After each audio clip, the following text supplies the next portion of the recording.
سورہ زمر کی ایک آیت ہے، قرآن پاک کی سب سے زیادہ امید افزا آیت. وہ کیا ہے؟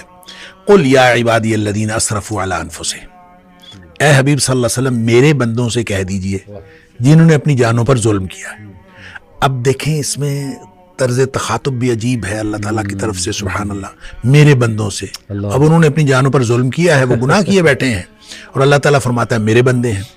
اچھا، ان سے کہہ دیجئے کیا لا تقنطوا من رحمت اللہ، اللہ کی رحمت سے مایوس نہ ہو.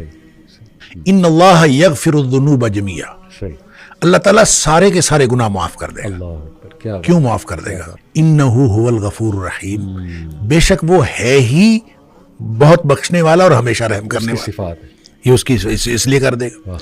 تمہیں ایک کام کرنا پڑے گا، وَأَنِيبُوا إِلَىٰ رَبِّكُمْ وَأَسْلِمُوا لَهُ، تم ایسے کرو کہ تم اپنے رب کی طرف جھک پڑو، وَأَسْلِمُوا لَهُ، اور اپنے آپ کو اس کے سامنے سبمٹ کر دو. وَأَسْلِمُوا، اپنا آپ اس کے سپرد کر دو.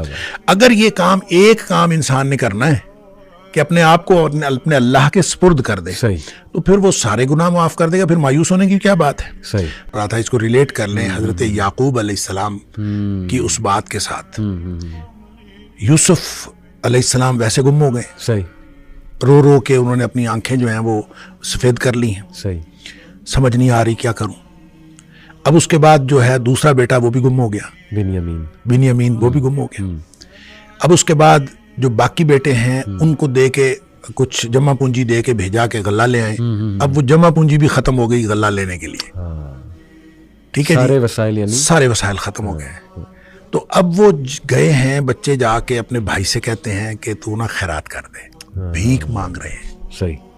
لیکن جب وہ جانے لگے ہیں نا، تو ان سے حضرت یعقوب علیہ السلام فرما رہے ہیں کہ تم ایسے کرو، اب حالات تو بد سے بدتر ہو گئے ہیں. تو ان سے فرماتے ہیں کہ تم ایسے کرو، جا کے نا یوسف علیہ السلام کی تلاش کرو، یوسف کو تلاش کرو، اور یوسف اور اس کے بھائی کو تلاش کرو. لا تیأسوا من روح اللہ، اللہ کی رحمت سے مایوس نہیں ہونا. یعنی جس چیز سے ہم مایوس ہیں وہ تو دنیاوی حالات ہیں نا، تو اللہ کی رحمت سے تو مایوس نہیں ہونا. اور اللہ کی رحمت سے جو مایوس ہوتے ہیں وہ تو وہ خسارہ پانے والے لوگ مایوس ہوتے ہیں. ہم تو اللہ کی رحمت سے مایوس، اور ان کو یہ سمجھا کے بھیجتے ہیں کہ اللہ کی رحمت سے مایوس نہیں ہونا.